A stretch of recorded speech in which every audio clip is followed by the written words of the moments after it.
Close your eyes if you like, you will not need them for this one. There was a night somewhere on the edge of an African valley more than 300,000 years ago, when a small group of people sat close together in the dark and one of them looked up.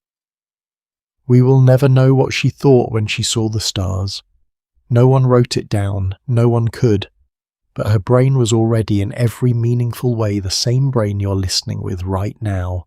The same capacity for wonder, the same quiet ache of not knowing. That is where tonight begins, not with kings, not with wars, not with anything we usually mean by history at all, but with something older and stranger.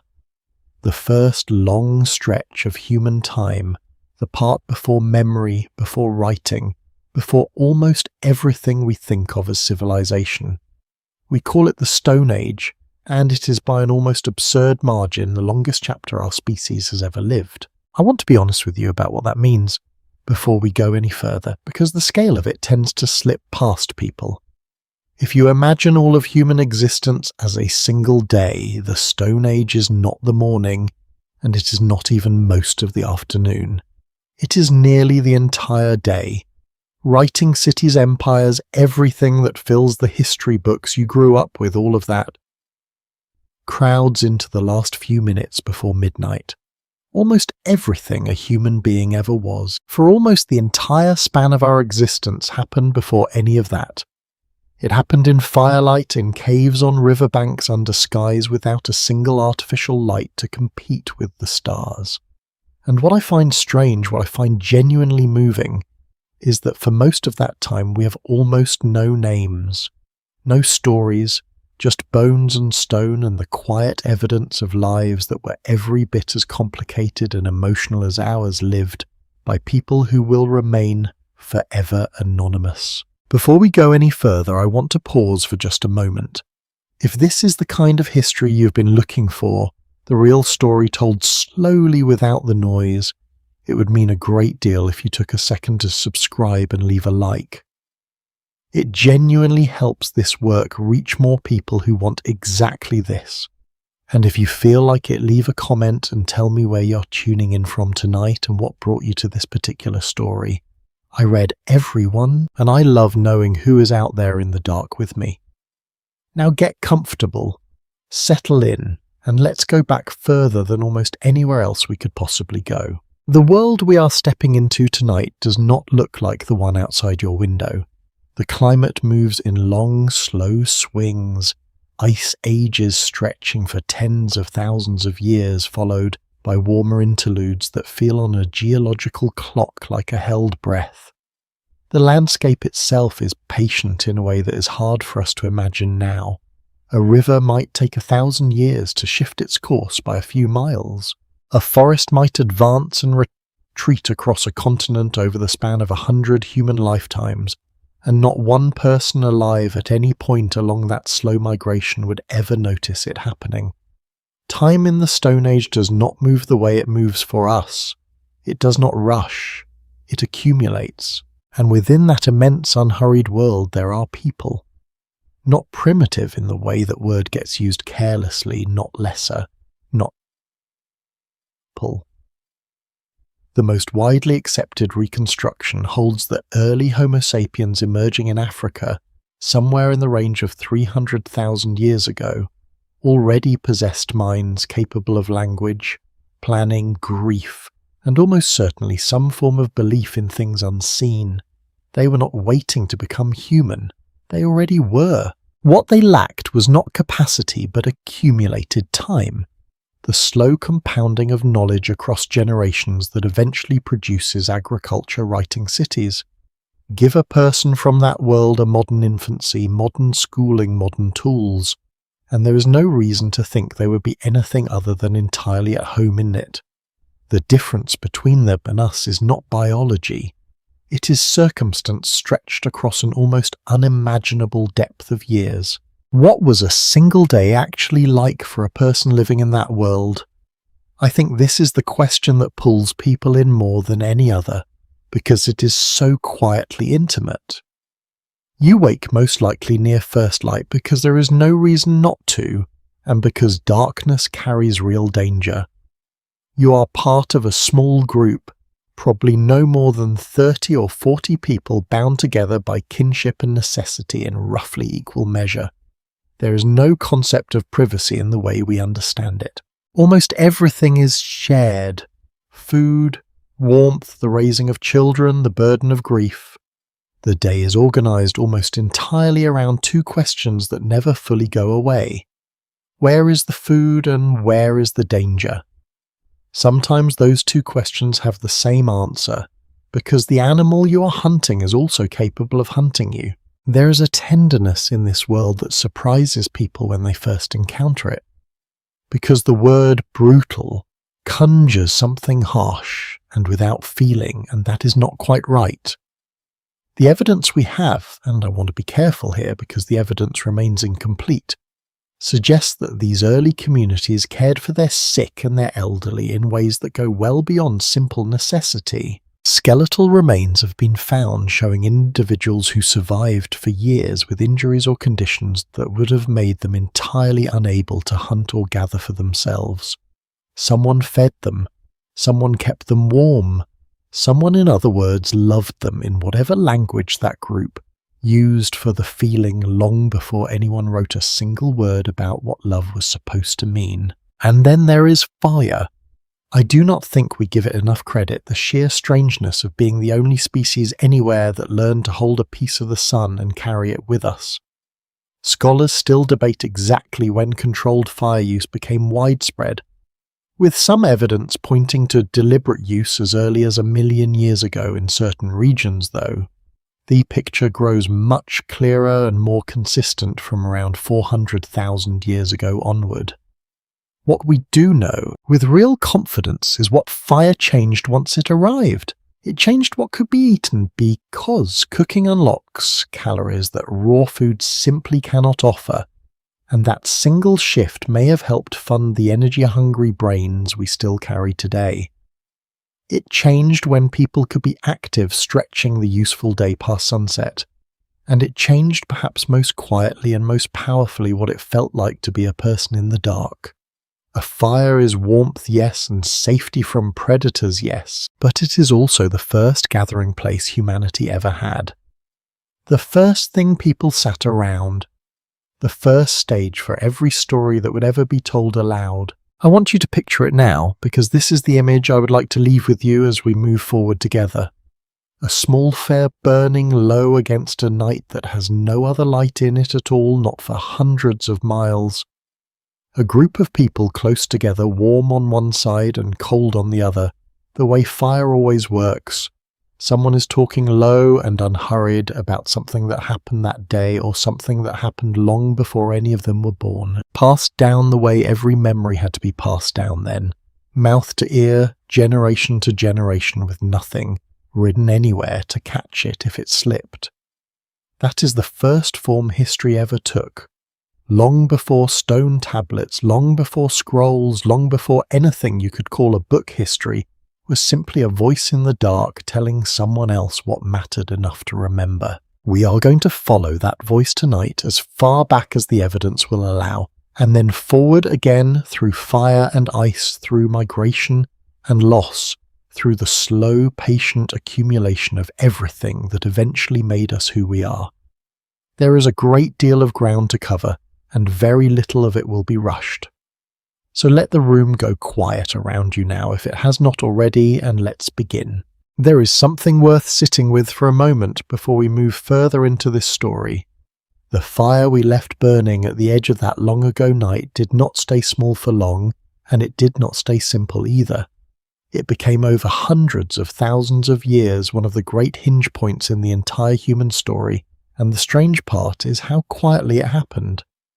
No single dramatic moment marks its arrival. No one date in any textbook says here on this day fire changed everything. It crept in slowly the way most of the truly important things in the Stone Age did, and by the time its effects were fully felt, the people living with them had no memory of a world without it. What the evidence does show, scattered across burned bone fragments and ash layers and hearths preserved by sheer accident in caves from South Africa to the Levant is a picture of fire moving from something opportunistic into something deliberate. Early hominins almost certainly began by exploiting natural fires started by lightning or volcanic activity and simply keeping them alive rather than learning to start them from nothing. Tending an existing flame is a very different skill from creating one, and it is worth pausing on that distinction because it tells us something about how human capability builds in layers. First, you learn to keep a thing alive. Only later, sometimes much later, do you learn to make it yourself. The evidence remains incomplete on exactly when reliable fire, starting through methods like striking pyrite against flint or the patient friction of wood against wood, became widespread rather than occasional. What does seem clear is that by around 400,000 years ago, fire use had become consistent enough in enough places that it was no longer a rare event in a community's life. It was simply part of how a day worked. I think it is worth describing what that actually meant in practical terms, because we tend to flatten fire into a single idea warmth and miss how many separate revolutions were folded inside it. Cooking is the one people usually think of first, and rightly so. Raw meat and raw plant matter are difficult for the human digestive system to process, and a great deal of the energy contained in food simply passes through a body that cannot break it down efficiently. Cooking changes that almost completely. Heat breaks apart tough proteins and starches before they ever reach your stomach, which means a cooked meal delivers significantly more usable energy than the same meal eaten raw. There is a theory still genuinely debated among researchers studying human evolution that this single shift more digestible food, more available energy, may have helped fund one of the most expensive organs any animal has ever carried around. The human brain consumes an enormous share of the body's total energy, far out of proportion to its size, and some scientists argue that without the caloric surplus that cooking provided, a brain of that size might never have been affordable for a body like ours to maintain. I want to be careful here because this remains a contested idea rather than settled fact, and not every researcher accepts the timeline implied by it. But it is a genuinely striking possibility to sit with. The simple act of holding food over flame may be tangled up in ways we are still working out with the very reason you are capable of sitting here now, turning these ideas over in your own mind. Fire changed something else too, something less often discussed, and it has to do with the shape of the day itself. For nearly all of human history, before fire activity stopped when the sun went down, because darkness brought real danger, and there was simply nothing useful to do once the light failed. Fire pushed that boundary outward. It is not dramatic to say that the day grew longer, but it did in a way that mattered enormously for a small community trying to survive. Tools could be repaired by firelight. Food could be processed after the hunt was already finished. And perhaps most importantly, people could simply be together awake for an extra stretch of hours that had previously belonged entirely to sleep or to fear. That gathering, that extra portion of shared wakeful time clustered around a single source of light and warmth may be one of the most underappreciated developments in the entire span of human history. Researchers who study the social patterns of small-scale societies still living without electric light today have noticed something consistent. Daytime conversation tends to be practical, focused on tasks, disputes, the logistics of survival. Conversation after dark, gathered around a fire, shifts. It turns towards stories, towards songs, towards speculation about things unseen, toward the kind of talk that builds shared belief and shared identity, rather than simply coordinating the next task. If that pattern holds true, and there is real reason from anthropological observation to think it might reach back a very long way, then fire did not just change what people could eat or how long they could work. It may have created the very first regular occasion for culture itself, the first reliable space where a community sat still together with nothing to do but talk, and in that talking slowly built the shared stories, the shared meanings that every human society since has depended on. There is a contradiction worth noticing here too, one that the evidence forces us to sit with rather than resolve neatly. Fire is also dangerous. It burns. It can spread beyond control. Smoke inhalation in poorly ventilated caves left its mark on ancient lungs, and we know this because researchers have found evidence of soot exposure in the remains of people who spent long winters sheltering close to hearths in enclosed spaces. The very thing that kept a community warm and fed and socially bound together was also in a smaller and more constant way quietly shortening some of their lives through the simple accumulation of smoke in the chest, year after year. This is the kind of detail that the Stone Age offers again and again if you are willing to look closely. Almost nothing in this world was purely a gift. Almost every advantage carried a cost stitch somewhere into its lining, and survival meant living inside that tension rather than escaping it. I find myself thinking too about what fire must have meant to a child growing up inside one of these communities, because childhood in the Stone Age, brief and dangerous as so much of it was, still had its quiet pleasures, and the fire was almost certainly one of them. A child who has spent the day cold, frightened by an unfamiliar sound in the brush, hungry in the low simmering way that seems to have been a near constant background note of life in this period, comes back at dusk to warmth, to the smell of something cooking, to the low voices of adults settling into the unhurried rhythm of evening. Scholars still debate exactly how early human caregiving practices compared to those of later period, since direct evidence is naturally scarce, but the physical evidence we do have of healed injuries, of shared food access, even for those who could not provide for themselves, of burial practices that suggest real grief rather than simple disposal, all of it points towards something tender sitting at the centre of these communities.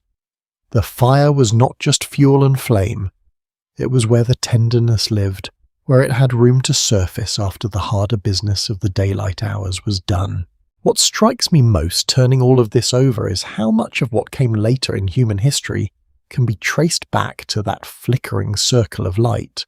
The first shared meals, the first shared stories, quite possibly the first stretch of dedicated, unhurried time that human beings ever gave themselves purely for the sake of being together, rather than simply surviving together. We tend to imagine the great turning points of history as loud events, battles, declarations, the fall of something enormous, but this one was almost silent. It was a small flame tended carefully through a long, cold night by people who had no way of knowing that the warmth they were keeping alive would eventually carry their distant descendants into everything that followed. And there is something else worth knowing. Something that the bones themselves are only now beginning to reveal about just how different life around that fire could be, from one body to the next, one community to the next, depending on factors that had nothing to do with choice and everything to do with the unforgiving terms the world had set for them. The body of a person living in this world carried a kind of record that no spoken story ever could written, not in words but in bone density, in the wear of teeth, in the subtle chemistry of enamel, laid down, decade by decade. We are going to spend some time with that record now because it tells us things that no amount of imagination could supply on its own, and some of what it tells us runs against the picture most people carry in their heads. Begin with something simple and a little startling. The popular image of Stone Age life often imagines a brutal scarcity of food, a constant teetering on the edge of starvation, and there is real truth tangled up in that image. But the evidence is more complicated and more interesting than a single grim picture allows. Studies of skeletal remains from various Paleolithic populations show something researchers did not entirely expect when these techniques first matured. In many well-documented cases, the bones of hunter-gatherers show fewer signs of chronic malnutrition than the bones of the farming populations that would eventually replace them thousands of years later. That finding seems backward at first. We tend to assume that agriculture with its stored grain and its predictable harvests must have made life easier and bodies healthier. The skeletal record argues otherwise, at least for a long transitional stretch, and we will return to exactly why later in this story. For now, simply hold the contradiction in your mind, because it is one of the quiet, persistent surprises that this period keeps offering to anyone willing to look closely at what the bones actually say, rather than at what common assumption insists they should say. Height offers another quiet piece of testimony. Analysis of skeletal remains across different periods of the Stone Age shows that average human height was not a steady, slowly rising line, the way you might expect if life simply got easier over time. It moved up and down, sometimes across just a few thousand years, tracking closely with the availability and reliability of food.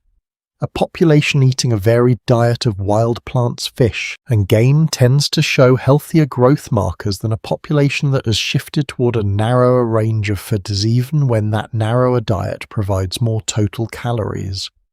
The body, it turns out, is a remarkably honest narrator of circumstance. It does not lie about the years it spent well fed, and it does not lie about the years it spent going without. Long bones carry faint lines visible under certain conditions that form during periods when growth stalls because of illness or hunger during childhood. Researchers can sometimes count these lines almost like the rings of a tree and reconstruct a rough sketch of how difficult a particular childhood actually was season by season, long after the person who lived it has been gone for tens of thousands of years. There is a harder truth the bones carry too, and I do not want to soften it past the point of honesty, because the master tone of this channel asks for warmth, not avoidance. Violence leaves marks that are usually unmistakable once researchers know what to look for. A particular kind of fracture, a blade mark on a rib, a skull injury inflicted by something other than an accidental fall. The evidence remains incomplete and the picture varies enormously from site to site, but certain well-studied locations show real and sometimes startling rates of violent death among Stone Age populations, including injuries consistent with deliberate organized conflict between groups rather than isolated individual disputes. This has fed into a genuine and ongoing scholarly debate about just how peaceful or how violent life among early human communities actually was, with serious researchers landing in meaningfully different places on that question, depending on which sites and which time periods they emphasize.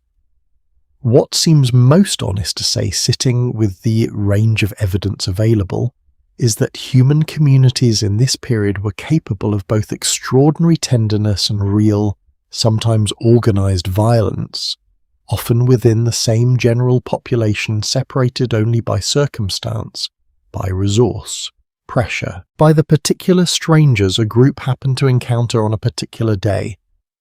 That duality is not a contradiction the evidence needs to resolve. It might simply be an honest description of what human beings are and have always been given the right pressures and the wrong ones. Disease tells its own quiet story as well, one that surprises people who assume infectious illness is mostly a problem that arrived later with crowded cities and domesticated animals living close beside their keepers. Certain pathogens, parasites in particular, appear to have accompanied human populations for an extraordinarily long time, and genetic evidence drawn from the study of certain ancient and modern parasites suggests some of these relationships stretch back deep into the Paleolithic, long before anyone settled anywhere permanently. Small mobile groups likely had one significant advantage here that later more settled societies would lose.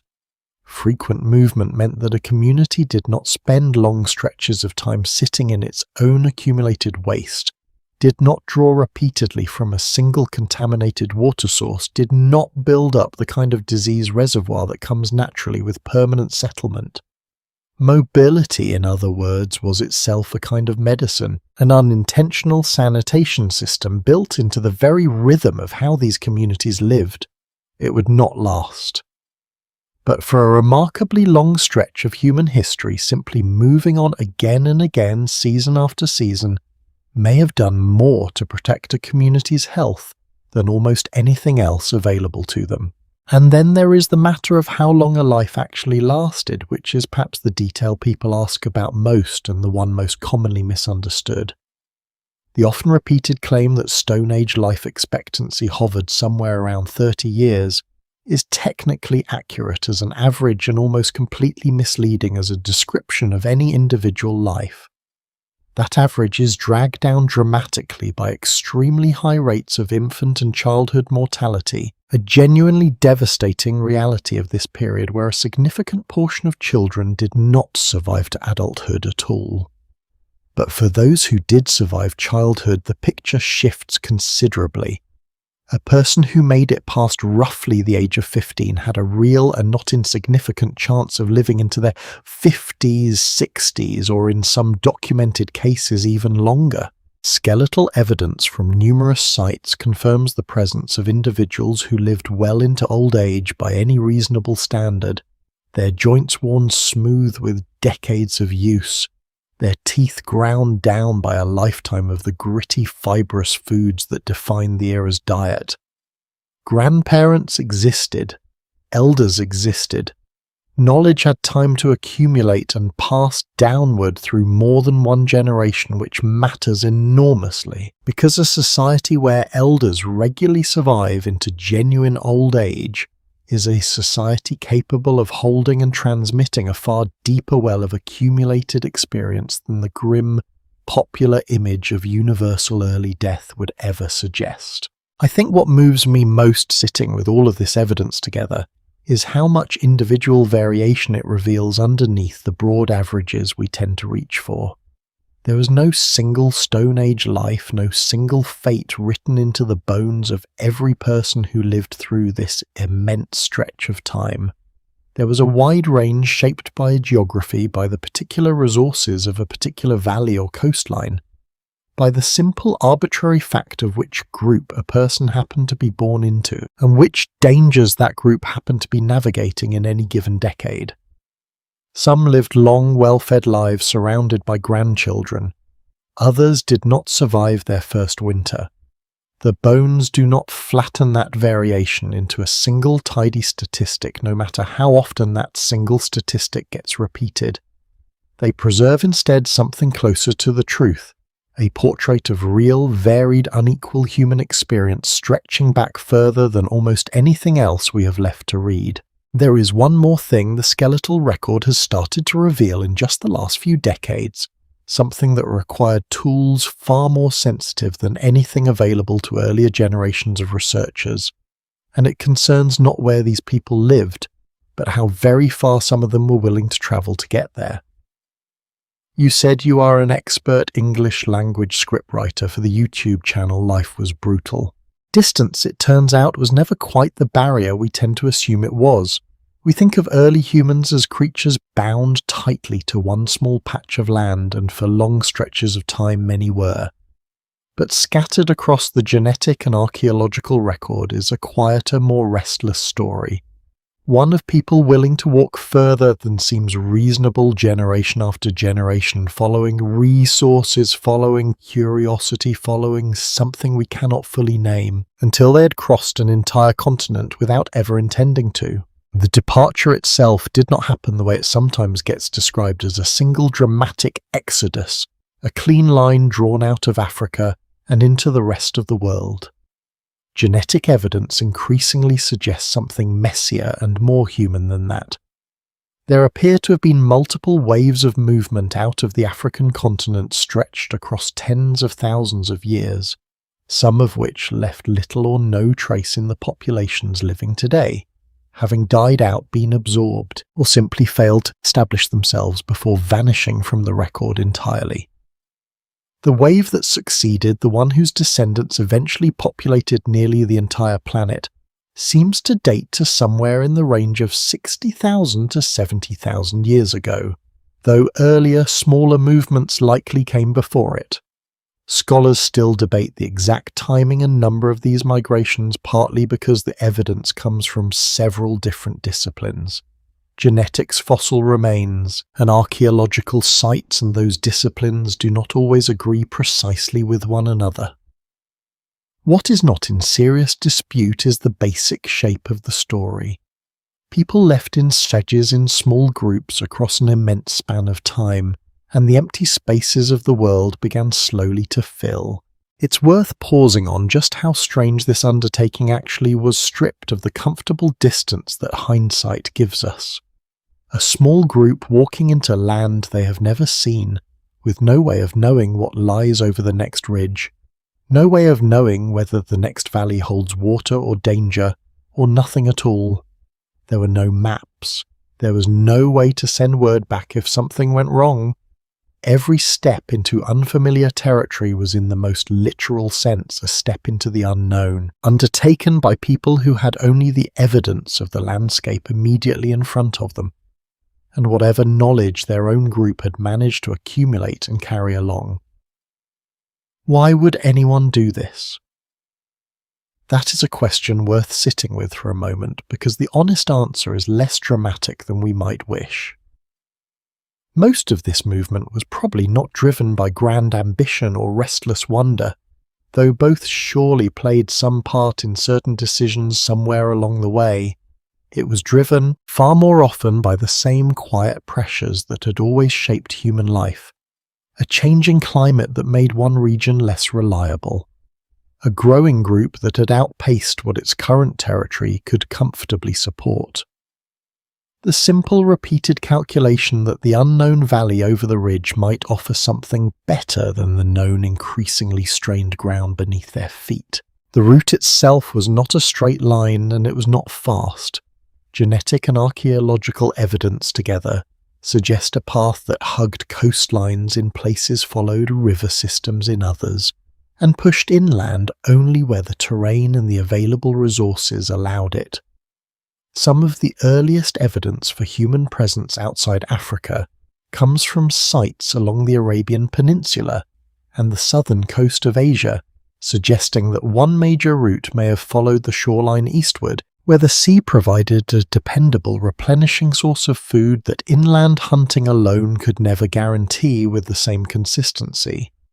This coastal route, sometimes called the Southern Dispersal by researchers who study it, would eventually have carried small groups all the way to the edges of what is now Southeast Asia, and from there remarkably onward across stretches of open water to reach Australia by a date that still genuinely startles people when they first hear it.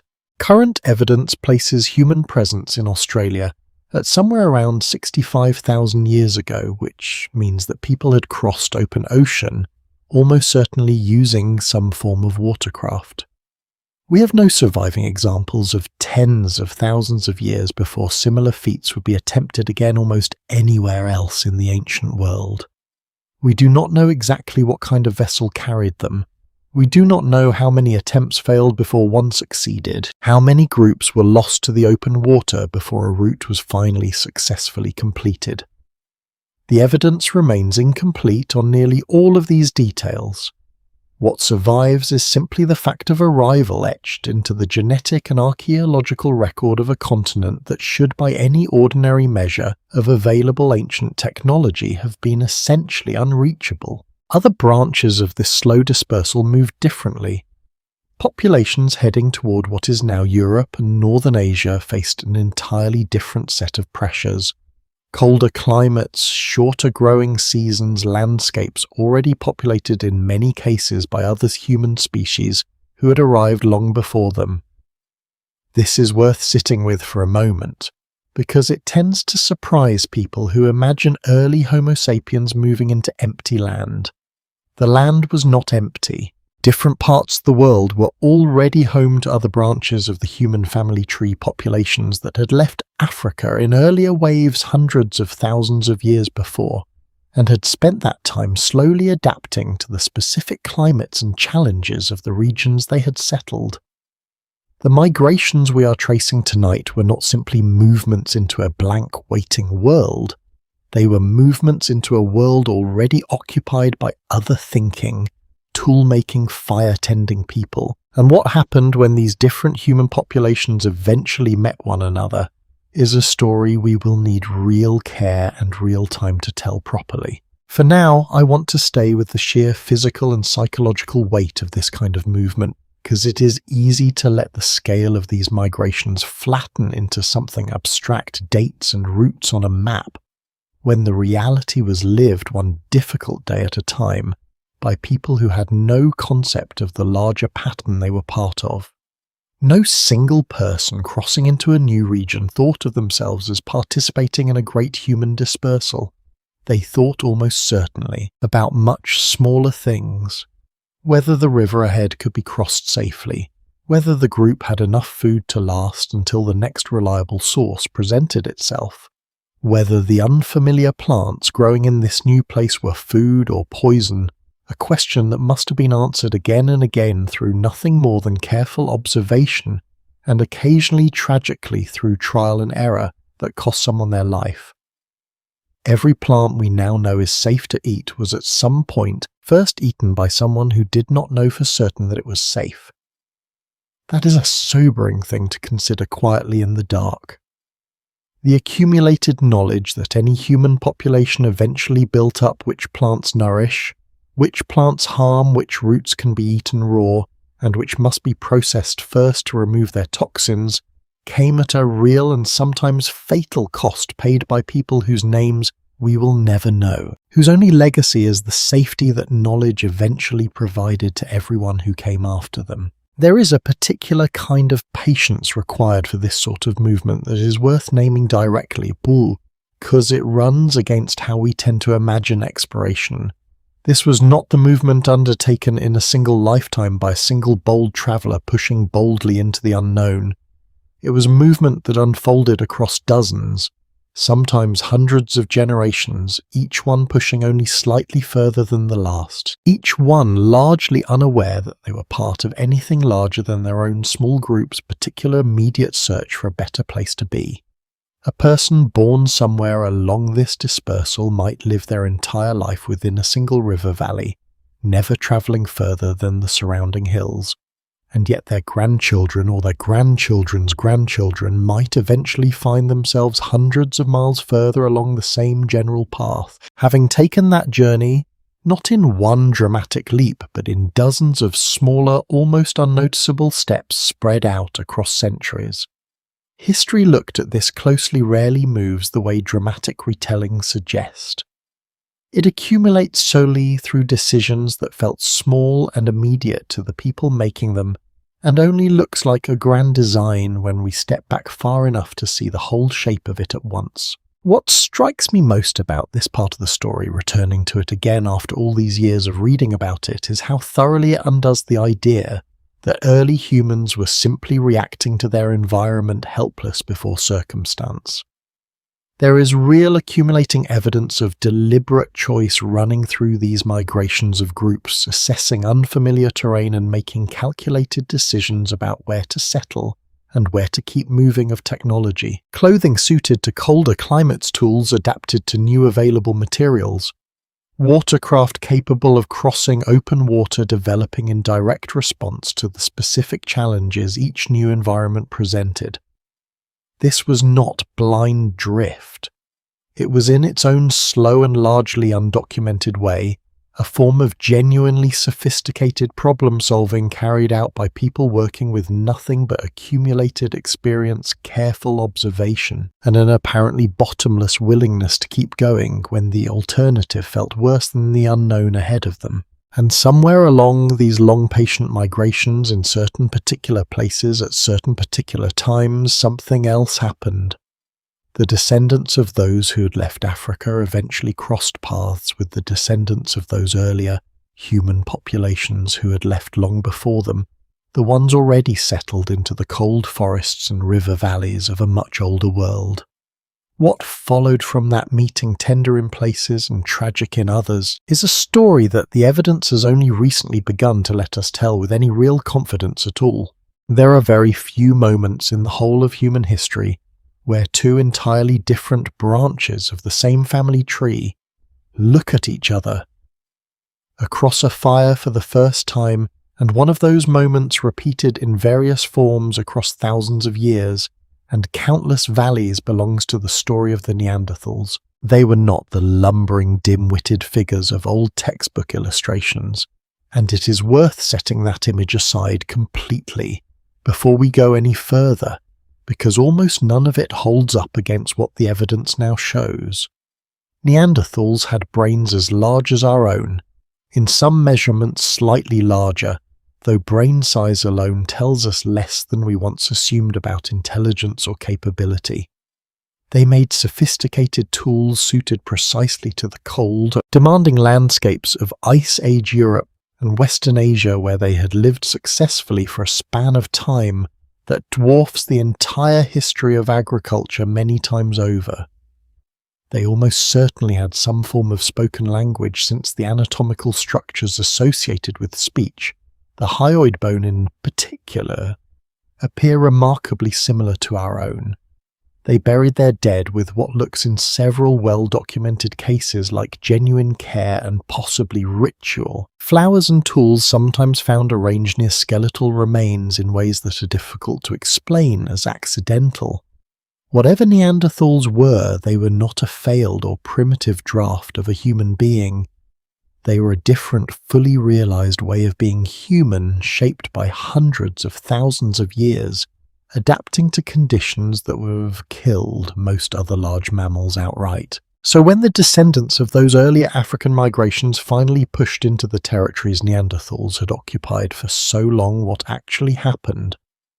The honest answer is that it likely happened differently in different places at different times across a contact period that researchers now believe stretched on for thousands of years, rather than concluding quickly in any single dramatic encounter. Some meetings were almost certainly hostile, given what we know generally about competition between groups for limited resources in harsh environments. Other meetings, and this is the detail that tends to surprise people most when they first hear it, were considerably more intimate than that. We know this because of something written directly into the genetic code of nearly everyone listening to this right now. If your ancestry traces substantially outside sub-Saharan Africa, the completion of the Neanderthal Genome Project, finished in the early 2010s, revealed something that changed this entire field of study almost overnight. Modern human populations outside Africa carry measurable amounts of Neanderthal genetic material, typically somewhere between 1 and 2% of the total genome, a small but absolutely real and consistent signature left behind by interbreeding that occurred when these two populations overlapped. This was not a single isolated event. The pattern in the genetic data suggests multiple separate instances of interbreeding occurring in different regions across a long stretch of time between people who were, by any reasonable definition, close enough biologically to have children together. Children who then grew up in many cases fully integrated into one community or another. I want to sit with that for a moment because it tends to get mentioned quickly and then rushed past when it actually deserves a slower kind of attention. Somewhere repeatedly across tens of thousands of years, a person belonging to one of these two distinct human populations looked at a person from the other, and whatever followed from that look eventually produced a child. That child carried something of both worlds inside them, was raised presumably within one group, or possibly moved between both and lived a life we will never have any direct record of beyond the genetic trace passed down, multiplied across countless subsequent generations until it arrived diluted but still present in the cells of people reading about it on screens that those ancient parents could never have imagined. History is usually told through the movements of large groups, migrations, conflicts, settlements. But underneath all of that, scattered through it, are these small, intimate, completely undocumented human moments. And this is one of the clearest examples we have of how directly they still reach us. And yet for all of that intimacy, for all the evidence of overlap, of shared resources, of interbreeding, stretched across millennia, the Neanderthals eventually disappeared as a distinct population. The most recent confirmed Neanderthal remains date to somewhere around 40,000 years ago, after which the fossil and genetic record simply stops showing populations that can be clearly identified as Neanderthal rather than as the increasingly mixed populations that followed. Why this happened is one of the genuinely unsettled questions in this entire field, and I want to be honest about that uncertainty rather than offering you a tidy, confident explanation, because a tidy explanation would not be telling you the truth. Scholars still debate the relative weight of several possible factors. Climate change during this period was severe and rapid, placing enormous pressure on any population whose survival strategies were finely tuned to a particular set of conditions. Competition for resources with the arriving Homo sapiens populations who may have hunted somewhat more efficiently or organized themselves in slightly larger cooperative groups could have slowly tipped the balance in contested territories over many generations. Disease introduced by contact between two populations with different immune histories may have played some role, though the evidence here remains genuinely thin, and simple absorption, generation after generation of interbreeding gradually folding a smaller population into a larger one, until the smaller population's distinct identity simply ceases to exist as a separate category, almost certainly contributed at least partially to what we observe in the record. What seems most honest to say, weighing all of this together, is that the disappearance of the Neanderthals was probably not one single cause acting alone, but several pressures arriving at once, compounding each other, during a period when the margin between survival and extinction for any population in that harsh environment was already desperately thin. There was likely no single dramatic ending, no final battle, no sudden plague sweeping through and finishing the job in a single terrible season. More likely it was something slower and quieter than that, a population gradually shrinking across generations as fewer children were born, fewer still survived, until eventually in valley after valley, there was simply no Neanderthals left to count. There is something worth noticing in how we have told this story historically that deserves a moment of honest reflection. For a long time, the disappearance of the Neanderthals was framed almost entirely as a story of replacement of one superior population simply outcompeting and displacing an inferior one. The genetic evidence we now have complicates that framing considerably, and in some ways makes it feel less accurate than it once seemed. This was not simply replacement, it was in part absorption. The Neanderthals did not vanish so much as they were in some meaningful sense folded into us, carried forward inside the genetic code of populations who would go on to spread across the entire planet. In a very real, very literal way, Neanderthals are not entirely gone. A small but persistent fragment of them is here right now in the cells of a great many people listening to this story in the dark. It's worth knowing too that Neanderthals were not the only other human population our ancestors encountered along these long migrations.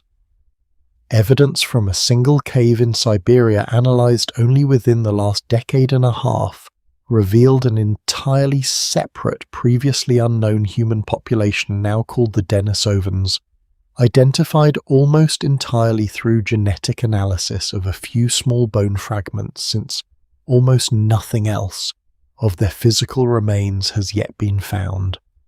Like the Neanderthals, they too left traces in the genomes of certain modern populations, particularly in parts of Asia and Oceania, evidence of yet another set of these quiet, intimate, undocumented encounters between different branches of an increasingly complicated human family tree.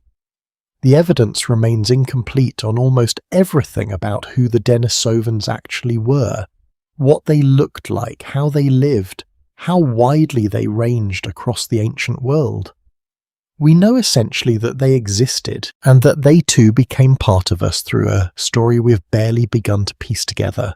What I find myself sitting with at the end of all this is a picture of the ancient world considerably more crowded and more complicated than the simple story we often tell ourselves, one species moving steadily and alone across an empty planet. It was not empty, it was populated by several distinct thinking, feeling branches of the same family, overlapping, competing, occasionally loving one another across boundaries we used to imagine as far more rigid than they actually were. And as those other branches faded one by one into absorption or extinction, the population descending from those earlier African migrations found itself facing a different kind of challenge, entirely one that had nothing to do with other human populations, and everything to do with simply finding enough to eat in landscapes that offered no guarantees and very little mercy. Hunger in this world was not an occasional misfortune. It was closer to a weather system, something that moved through a community's life in seasons, sometimes mild, sometimes severe, but rarely absent entirely for very long. I think this is one of the hardest things for a modern listener to truly absorb, because most of us have never experienced sustained, genuine uncertainty about where our next real meal is coming from. For a person living in this period, that uncertainty was not a crisis to be solved once and then forgotten. It was simply the background condition of being alive. Consider what a single failed hunt actually meant in practical terms for a group of 30 or 40 people. It did not simply mean disappointment. It meant that the calories anticipated for that day, and very possibly for several days afterward, while the group searched for another opportunity, simply did not exist. There was no reserve sitting in a storeroom somewhere to absorb the shortfall, no neighbouring settlement to request help from, no concept of trade extensive enough to reliably bridge a gap of that size. What the group had gathered or hunted in recent days, supplemented by whatever could be foraged on short notice, was essentially the entire available food supply. A bad week could mean real physical hunger for every single member of the group, including the very old and the very young, who were always the first to suffer and the most likely to die from it. This is part of why foraging, the steady patient gathering of plants, roots, nuts and shellfish, mattered so enormously, even though hunting tends to dominate the popular imagination of this period. The evidence increasingly suggests that for most communities in most seasons, plant foods gathered primarily by women and older children provided a more consistent and substantial portion of total caloric intake than meat did. Hunting large game was often a high-risk, high-reward gamble, capable of providing an enormous amount of food all at once when successful, but frequently unsuccessful, sometimes for stretches of days or weeks at a time. Foraging, by contrast, was lower risk and more reliable, even if any single gathering trip produced less food than a successful hunt would have. A community that depended entirely on hunting alone would have starved far more often than the evidence suggests these communities actually did. It was the patient, unglamorous, daily work of gathering that most reliably kept people alive season after season, even as hunting provided the fat and protein that plant foods alone could not easily supply. There is a detail buried in this that surprises people when they first encounter it, something about the sheer breadth of what counted as food. Researchers studying the dental remains and isotopic signatures of various Stone Age populations have found evidence of diets considerably more varied than most modern diets, including dozens of different plant species consumed across a single year, depending on what was seasonally available. Tubers, seeds, nuts, fruits, leafy greens, fungi, insects in many regions, small reptiles, shellfish along coastlines and riverbanks, eggs whenever a nest could be found. This breadth was not a preference. It was a survival strategy. A community that knew how to extract calories from dozens of different sources had considerably more resilience than one dependent on only a few, because the failure of any single food source, a poor nut harvest, a drought, affecting one particular root did not threaten the entire diet at once. Knowledge of which plants were edible, which were poisonous, which required specific preparation to remove toxins, represented an enormous accumulated inheritance passed down carefully from one generation to the next, and the loss of that knowledge through the death of an elder before it could be fully transmitted could genuinely endanger a community's survival in ways that are difficult for us to fully appreciate now. Scholars still debate exactly how often outright starvation occurred as opposed to chronic low-level malnutrition that weakened bodies without necessarily killing them outright. Direct evidence of starvation itself is difficult to identify with certainty in skeletal remains, since the body, when deprived of adequate calories for an extended period, leaves more ambiguous markers than the more easily identified evidence of violence or specific disease. What is clearer is the evidence of chronic stress, the growth interruptions we discussed earlier, signs of conditions like anemia, and a general pattern suggesting that many individuals lived much of their lives operating with a caloric and nutritional margin considerably thinner than what we would now consider safe or comfortable.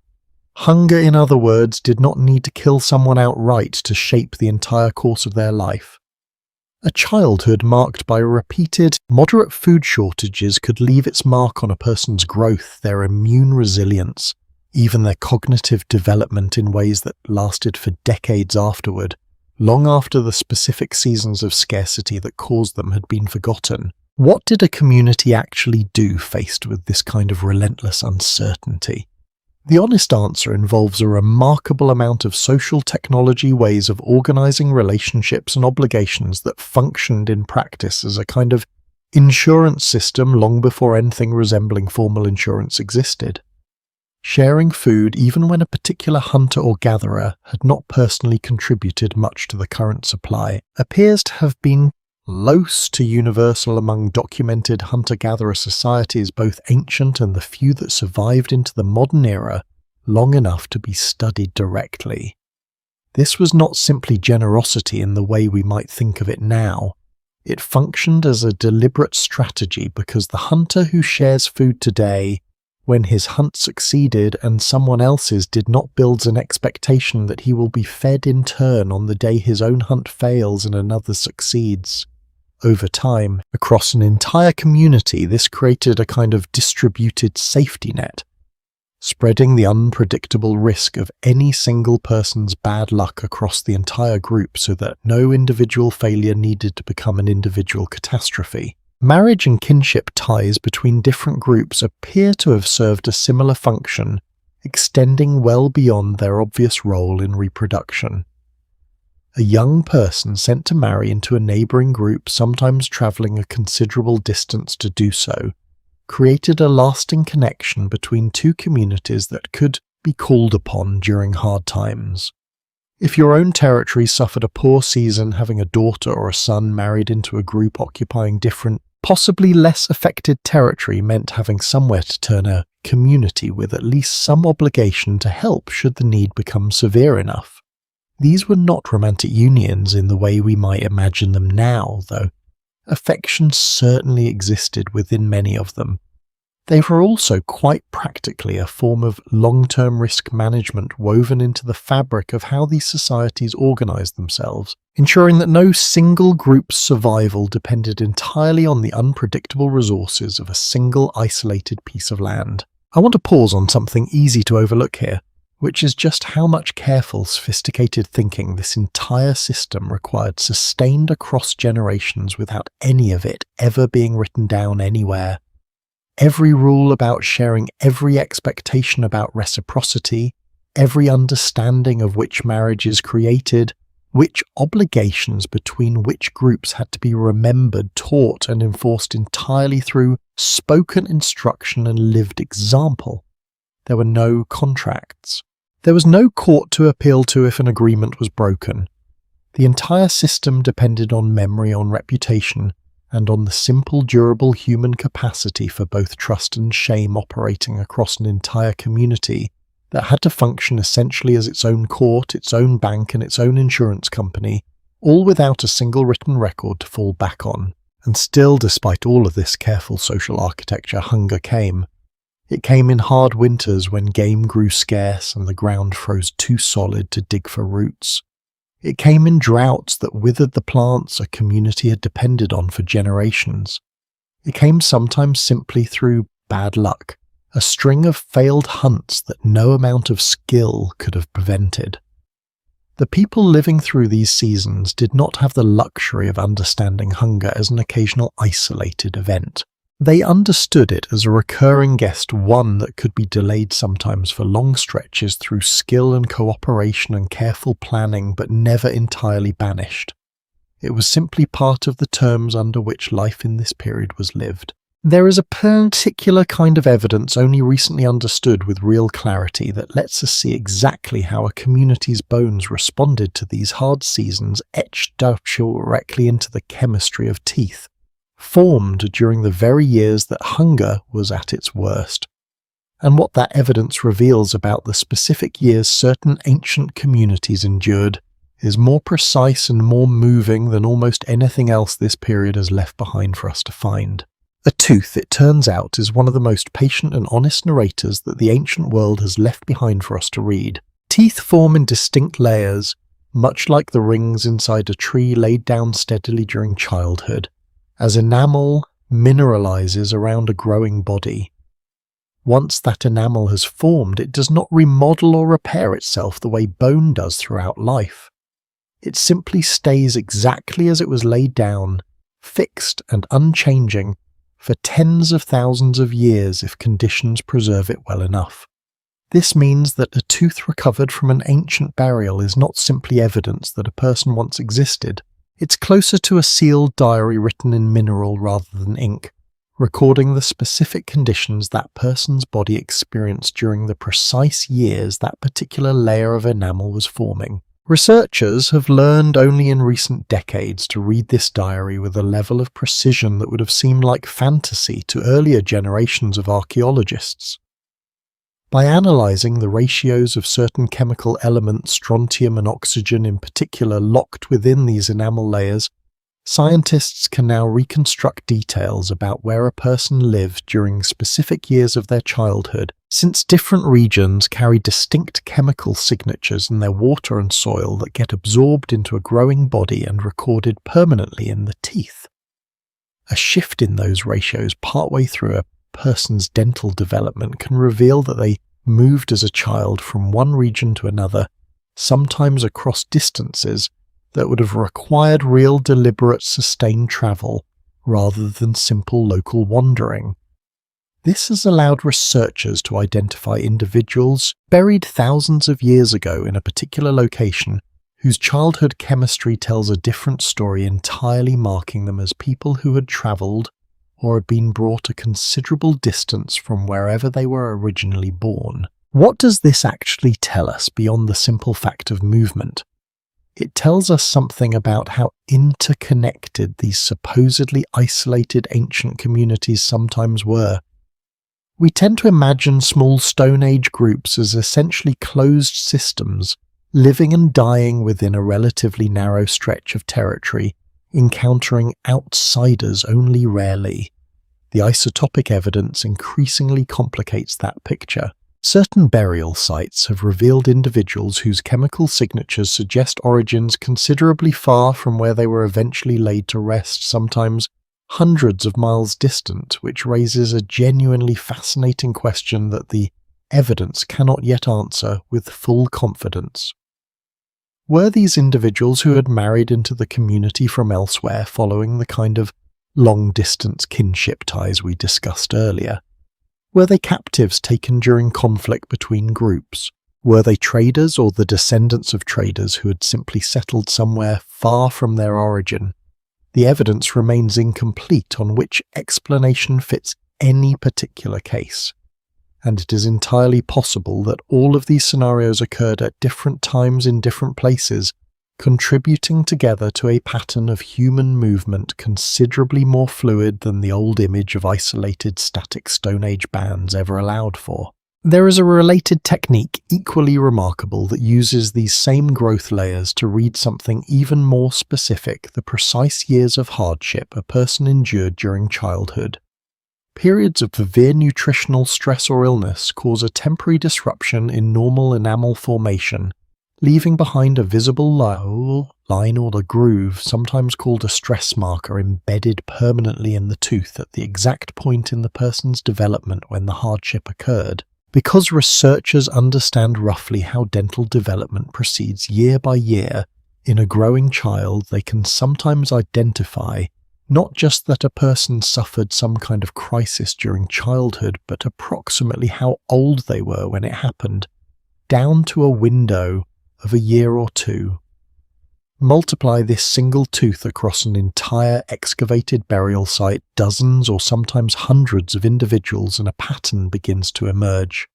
If a significant cluster of people, all roughly the same age at death but born in different years, all show a stress marker corresponding to the same approximate calendar year, that is strong evidence of a shared crisis, a single severe drought or famine that struck the entire community at once, regardless of which individual happened to be a small child at the time it occurred. This is when you sit with it for a moment, an almost unbearably intimate kind of evidence.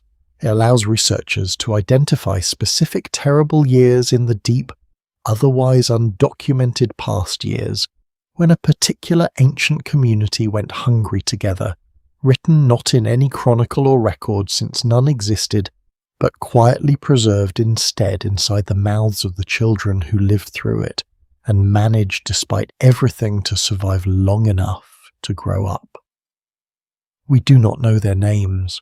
We will never know what that particular winter felt like to them, what specific stories were told around the fire as the available food dwindled, what particular decisions were made about who ate first and who waited.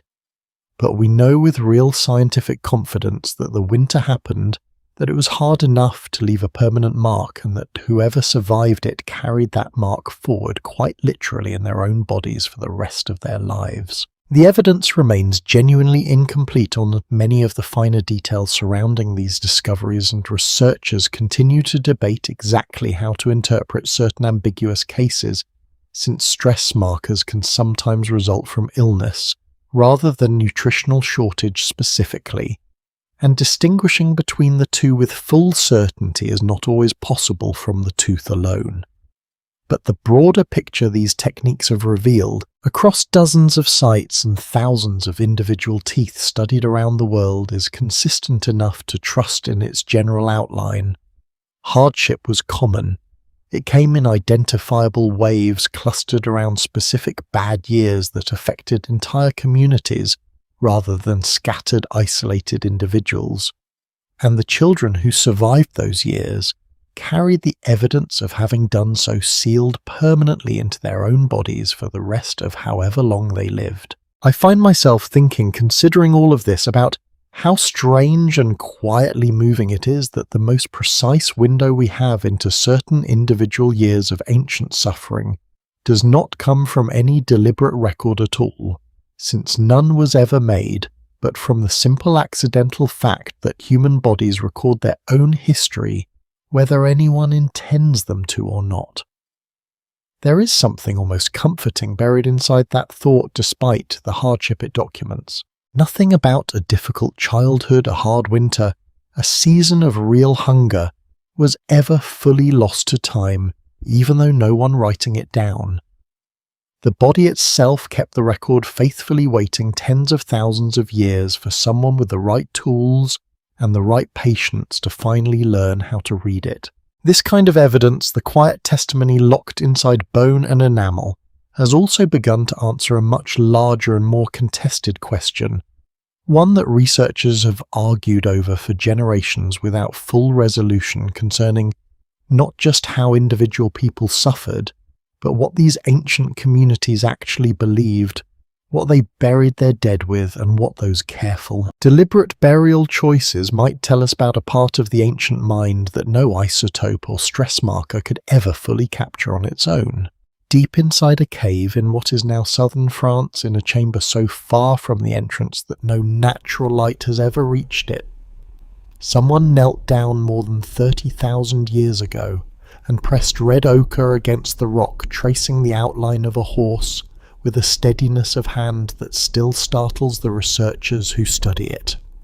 They did this by the light of a small torch or a simple lamp burning animal fat in a space so deep and so dark that reaching it at all would have required real, deliberate effort climbing through narrow passages that offer no practical reason to be there at all. No one lived in that chamber. No one cooked there or slept there or sheltered from weather there. Whatever drew that person down into the absolute dark to leave that image behind it was not necessity. It was something else entirely, and that something else sits at the very centre of one of the most genuinely contested questions in this entire field. Cave art of this kind has been found across a remarkable span of geography and time, from the painted chambers of France and Spain to engraved rock shelters in Indonesia and Australia, with some of the oldest confidently dated examples now pushing back beyond 40,000 years. The images themselves vary considerably. Animals dominate many of the most famous sites: horses, bison or rocks rendered with a confidence and anatomical understanding that suggests careful, repeated observation rather than crude first attempts. Handprints appear at numerous sites as well, made by pressing a hand against the rock and blowing pigment around it, leaving a negative outline that feels even now startlingly direct, almost like a signature reaching across an otherwise unimaginable distance of time. And scattered among these more recognizable images are abstract markings, dots, lines, geometric patterns, repeated in ways that suggest deliberate symbolic meaning rather than random decoration, though what that meaning actually was remains one of the genuinely open questions in this entire field of study. What were these images for? I want to be honest with you here, because this channel values honesty over easy answers, and the honest answer is that scholars still debate this question vigorously without anything close to full consensus. Several serious theories exist side by side, each supported by some evidence, and each facing real legitimate challenges from researchers who favour different explanations. One prominent theory suggests these images served a ritual or magical purpose connected to hunting itself, perhaps intended to influence the success of an upcoming hunt, or to honour an animal that had already been taken, weaving the image-making directly into the same anxious uncertainty about food that shaped so much of daily life in this period. This theory fits naturally with the prevalence of game animals in so much of the artwork, but it struggles to explain certain details. Since some painted animals do not match the species these particular communities are known to have actually hunted most frequently for food. A different theory proposes that this art served a more social or territorial function, marking significant locations, recording important events or stories, or reinforcing shared identity and belief among a group, in much the same way a community might gather around a fire to tell a story that mattered to all of them collectively. The sheer difficulty of reaching some of these painted chambers supports this idea in an interesting way. If the purpose were purely decorative or casual, why undertake such effort to create images in spaces so difficult to access and so impossible for most of the community to ever actually see for themselves? The deliberate inaccessibility of certain sites suggests the images may not have been intended for casual or frequent viewing at all, but were instead created as part of some specific, perhaps deeply significant occasional ritual accessible only to particular individuals at particular times. A third line of thinking, drawing on detailed comparative study of surviving and historically documented societies that practice similar forms of deep cave or rock art, suggests a connection to altered states of consciousness, achieved through fasting rhythmic movement, controlled breathing, or other means during which certain individuals, perhaps occupying something like a specialized spiritual role within their community, may have experienced visions or states of perception that the artwork was then created to record or represent. This theory remains genuinely contested, and I want to be careful not to present it as more settled than it actually is, since it relies heavily on comparison with later or geographically distant cultures whose practices cannot be assumed to map directly onto communities separated from them by tens of thousands of years and an entire ocean or continent. What survives in the record suggests at minimum that whatever drove the creation of this art, it occupied a significant and apparently sustained place in these communities' lives, since the same general practice, deep cave painting, recurs across an enormous span of both geography and time, suggesting it answered some genuine and recurring human need, rather than representing an isolated accidental practice confined to one particular group. Burial practices offer a related, equally fascinating window into this same general territory. The question of what these ancient communities believed about meaning about death, about whatever might or might not follow it. The evidence here is varied and occasionally startling. Some burials from this period show clear evidence of deliberate, careful preparation bodies arranged in specific positions, sometimes covered in red ochre pigment accompanied by grave goods tools, ornaments, sometimes the bones or teeth of animals placed alongside the deceased in ways that suggest intention rather than simple disposal. One particularly striking sight in what is now Russia revealed a double burial of two young individuals interred together with an extraordinary quantity of ivory beads, thousands of them, along with carved ornaments and other items representing what would have required an enormous investment of time and skilled labour to produce. Whatever this community believed about death, they believed it mattered enough to dedicate a genuinely staggering amount of collective effort toward honouring these two particular individuals in a way that tells us something important, even though it cannot tell us precisely what that something was. Does any of this prove that these communities held organised religious beliefs in any sense we would recognise today? The evidence remains incomplete on that question, and serious researchers caution against assuming too much continuity between deliberate burial and any specific belief system, since careful treatment of the dead does not necessarily require belief in an afterlife at all. It might instead reflect grief, social bonding, respect for the deceased's role within the community, or some combination of all of these motivations layered together. What seems most honest to say is that these practices reveal minds capable of investing objects and actions with meaning beyond their immediate practical use. Minds willing to spend scarce time and scarce resources on something that provided no direct caloric or survival benefit at all. That capacity, whatever specific beliefs lay behind it in any particular case, represents something genuinely significant about how these ancient people understood their own existence and its eventual end. I think what moves me most about all of this evidence taken together is the glimpse it offers into an inner life we can sense the shape of without ever being able to fully enter it ourselves. We will never know what that person kneeling in the dark deep inside a French cave 30,000 years ago actually believed they were doing as they traced the outline of that horse. We will never know what story accompanied the careful arrangement of ivory beads around those two young bodies in ancient Russia, what words were spoken, what grief or what hope shaped the hands that placed each individual bead with such evident care. But we know with real confidence that whatever was happening in those moments mattered enormously to the people involved.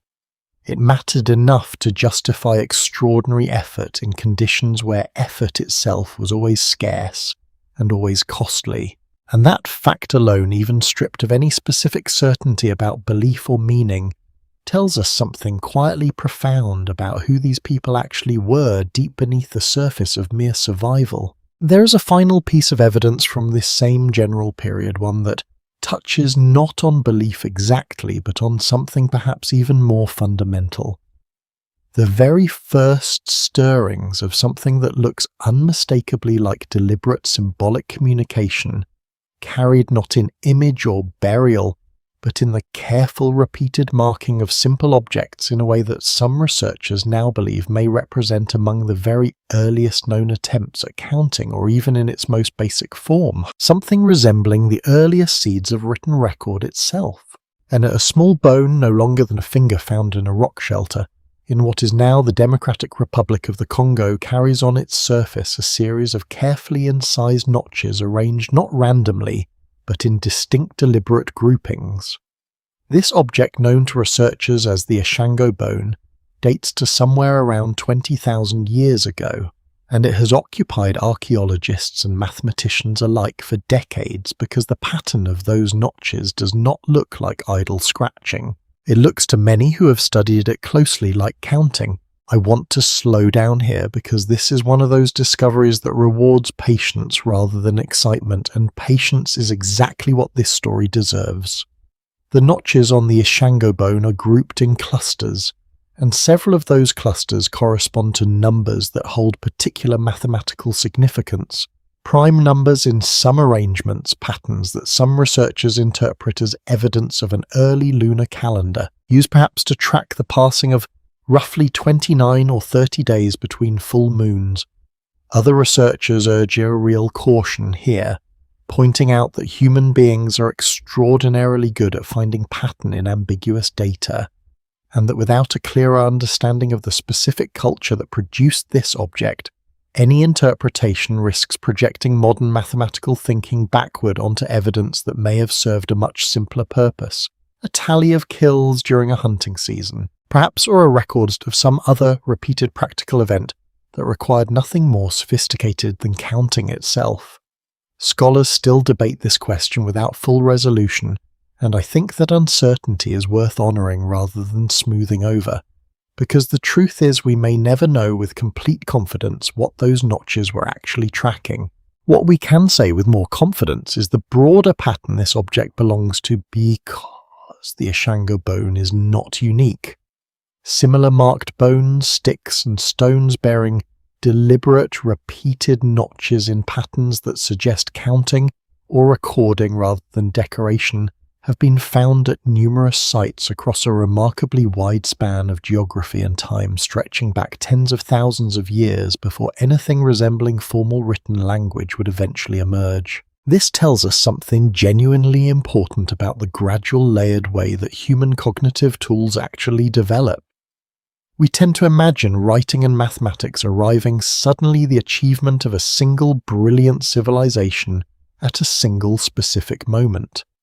The deeper evidence suggests something far more incremental than that.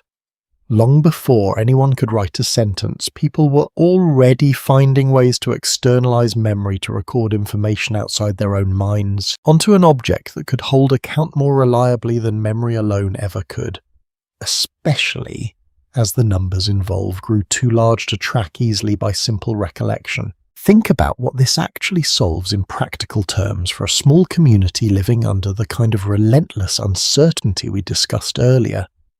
If a group needed to track how many days remained until an expected seasonal migration of animals, or how many lunar cycles had passed since a particular agreement was made with the neighbouring group, or simply how many successful hunts had occurred across a long stretch of time, a marked bone or stick provided something memory alone could not reliably guarantee a fixed external shareable record that did not depend on any single person's recollection remaining accurate. This is in a very real sense one of the earliest forms of information technology our species ever developed, long before anything we would normally use that phrase to describe. It solved a problem that had probably troubled human communities for a very long time, before anyone thought to solve it. This particular way, the simple, persistent difficulty of holding accurate information across periods longer than any single person's memory, could be fully trusted to manage alone. There is something else worth noticing here, a detail that connects this counting evidence back to the broader story of belief and meaning we sat with earlier. The same impulse that drove someone to mark careful, repeated patterns onto a bone may be closely related to the impulse that drove someone else to press ochre against a cave wall, or to arrange thousands of carefully made beads around a buried body. All of these acts share something fundamental underneath their surface differences. They represent a mind reaching beyond the present moment, attempting to create something durable, something that could outlast the specific person who made it, and the specific moment in which it was made.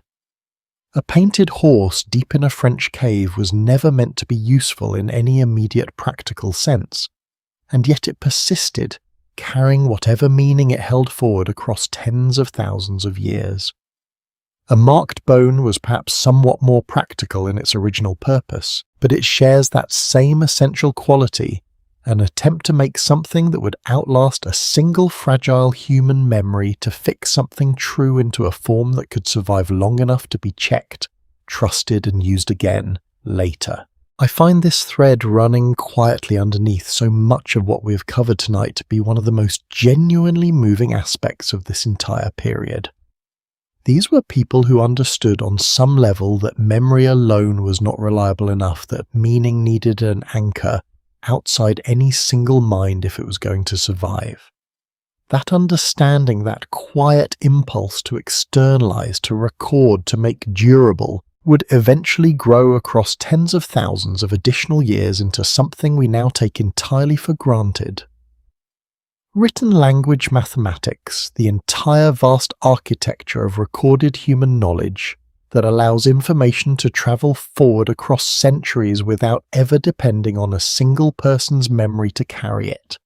But it began here modestly, with notches cut carefully into a small bone by someone whose name, like almost everyone else in this story, we will never know. There is a particular kind of evolutionary pressure worth mentioning here too, because it touches on something genuinely fundamental about why human cognition developed the specific capacities it did.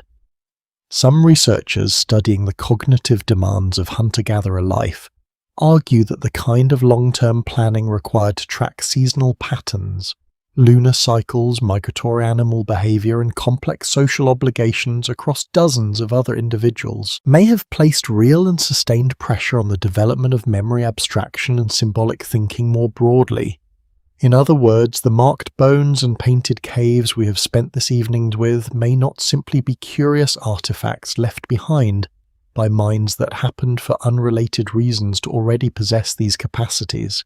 They may represent some of the actual tools and techniques that help build those capacities in the first place. A kind of feedback loop running across an enormous span of time in which the demands of survival shape the mind, and the mind, once shaped, began creating external tools that further extended and stabilized what it could track and remember, which in turn opened up new possibilities for cooperation, planning, and shared belief that no single earlier generation could have managed entirely inside individual memory alone. The evidence remains genuinely incomplete on how far we can push this idea, and I want to be careful not to overstate a connection that is still in important respects a matter of informed inference rather than settled fact.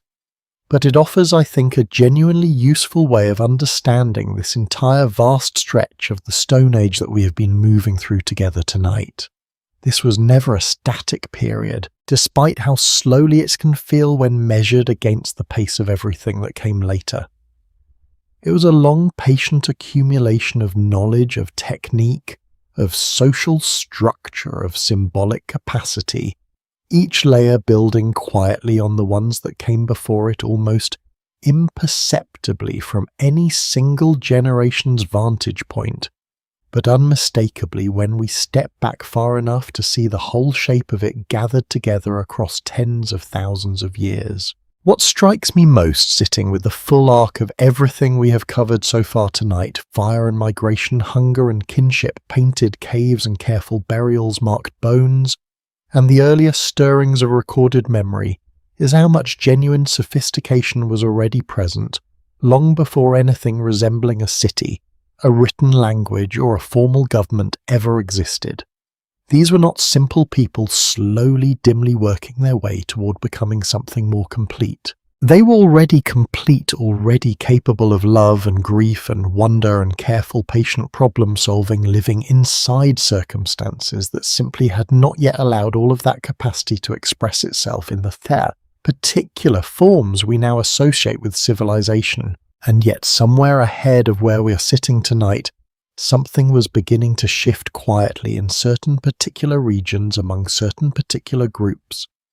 A change that would eventually unravel, almost everything about how human communities had organized their lives for the entire preceding span of this long, patient story, replacing the deep, ancient rhythm of moving with the land with something altogether different, something that would offer enormous new possibilities and exact, in turn, a cost that the people first attempting it could never have fully anticipated. In a region of the ancient Near East that researchers now call the Fertile Crescent, stretching loosely across parts of what is today Iraq, Syria, Turkey, and the Levant. Something began to happen somewhere around 11,500 years ago that would eventually reshape the entire course of human life. It did not arrive as an invention or a sudden insight.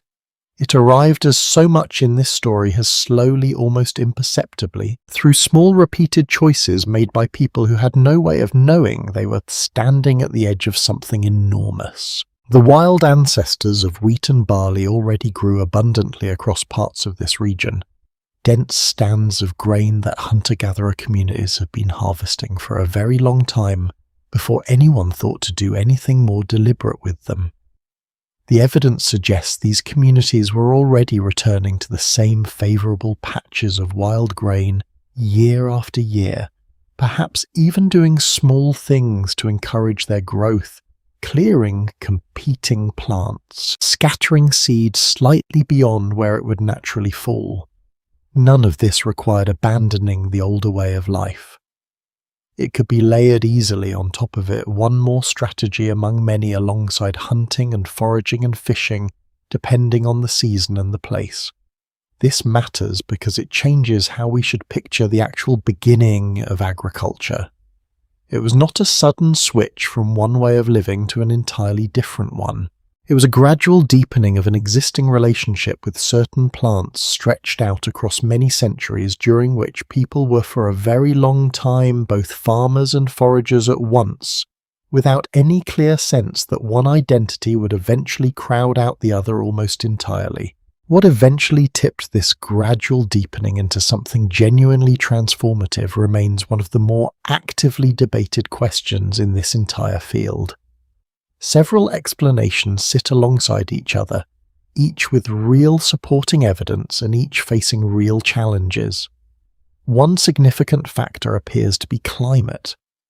The period immediately following the last major ice age saw considerable climatic instability, including a sharp, centuries-long cold and dry interval that researchers call the Younger Dryas, which would have placed real pressure on the wild plant and animal populations that hunter-gatherer communities had depended on for so long.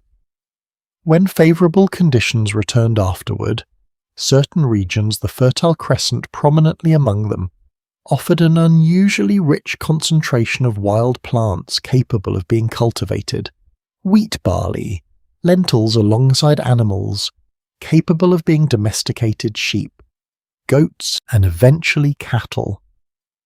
Some researchers argue this specific combination of recovering favourable conditions alongside an unusually dense concentration of domesticable species explains why agriculture emerged independently in this particular region as early as it did, rather than emerging earlier elsewhere, where the available wild plants and animals were simply less suited to this kind of deliberate cultivation.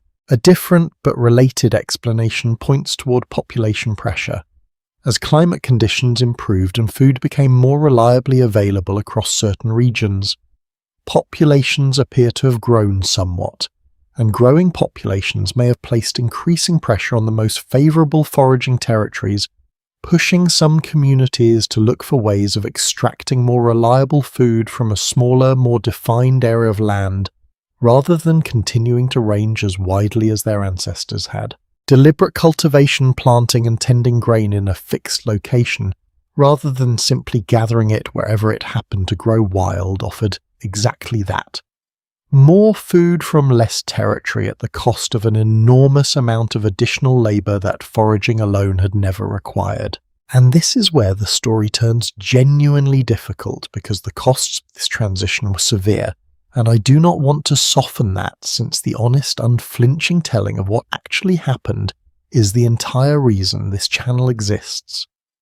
The skeletal evidence we discussed earlier, the surprising finding that many early farming populations show more signs of nutritional stress and chronic illness than the hunter-gatherer populations who came before them, becomes considerably easier to understand once you look closely at what early agriculture actually demanded and what it actually provided in return.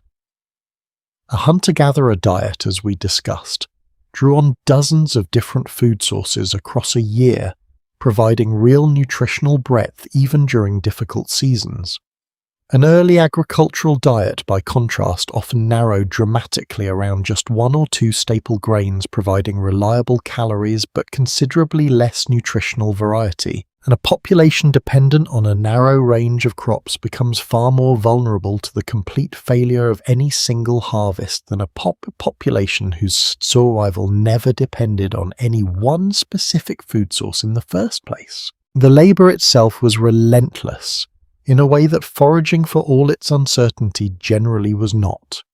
Clearing land, planting, weeding, protecting growing crops from animals and competing plants, harvesting within a narrow window before grain spoiled, or was lost to weather, threshing, storing the harvest safely against pests and damp. All of this required an enormous sustained investment of physical effort across the entire year, considerably more than the more flexible, varied rhythm of hunting and gathering had typically demanded. Skeletal evidence from early farming populations frequently shows signs of repetitive physical strain, particular wear patterns in joints and spines consistent with the specific repeated motions involved in grinding grain by hand, a task that appears to have fallen disproportionately to women in many early agricultural societies, and that some researchers estimate may have consumed several hours of grueling, repetitive labor every single day. Why then would anyone choose this? That is a question worth sitting with honestly, because the answer complicates any simple story of straightforward progress. In many cases, it seems unlikely that anyone made a single clear, deliberate choice to trade the older way of life for the new one. Instead, communities appear to have drifted gradually into a kind of dependency, where each individual step, planting a little more grain this season, relying a little more heavily on stored harvests through the winter, made sense in its immediate context, while the cumulative effect over many generations was a population that had become considerably more committed to agriculture than any single generation had ever consciously decided to be. By the time the costs of this new way of life were becoming fully apparent in declining health and increasing labour, the population dependent on it had often already grown too large to simply return to the more land-extensive foraging lifestyle that had sustained smaller numbers of people across the very same territory. The door, in other words, had quietly closed behind them often, without anyone fully realising it was closing at the time. There is one further benefit, though, that needs to be weighed honestly alongside these very real costs, because agriculture did provide something. Hunting and gathering structurally could not the ability to produce and store a meaningful caloric surplus, accumulated specifically against future scarcity, rather than relying entirely on whatever could be found or hunted close to the present moment. A community with stored grain had a buffer against a single bad season that a purely foraging community simply could not replicate in the same way.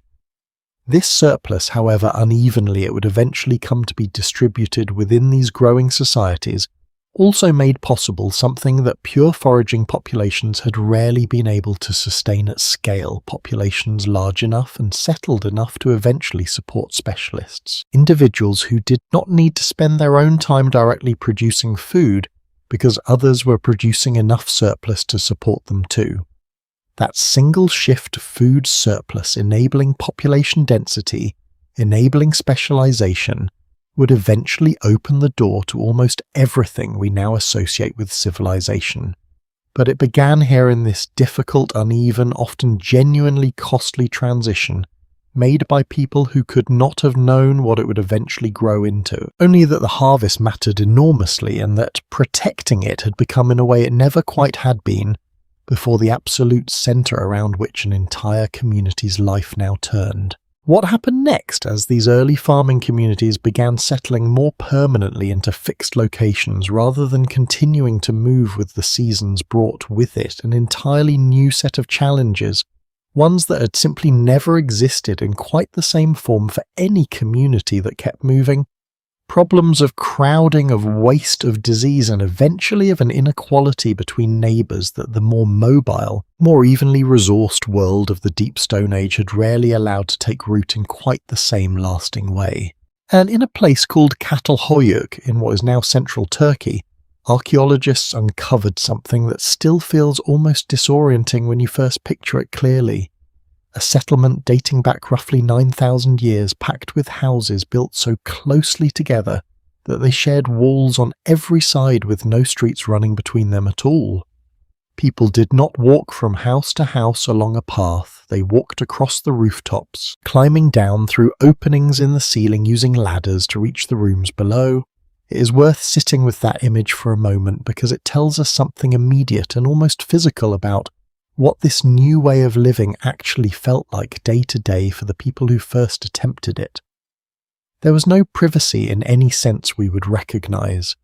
There was very little distance between one family's life and the next, and there was almost certainly very little escape from the accumulated smells, sounds, and waste of several thousand people living, eating, and dying within an extraordinarily dense fixed space that none of their recent ancestors had ever experienced anything close to.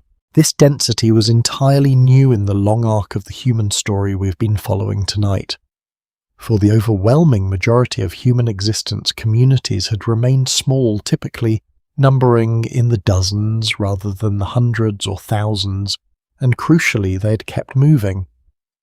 We discussed earlier how that mobility functioned almost accidentally as a kind of built-in sanitation system, preventing any single group from accumulating waste contaminating a single water source, or building up disease over long periods in one fixed location. Permanent settlement broke that protection completely, and the consequences visible now in considerable detail through skeletal and dental evidence recovered from early settled communities were severe. Tooth decay offers one of the clearest examples, and it is a genuinely striking one.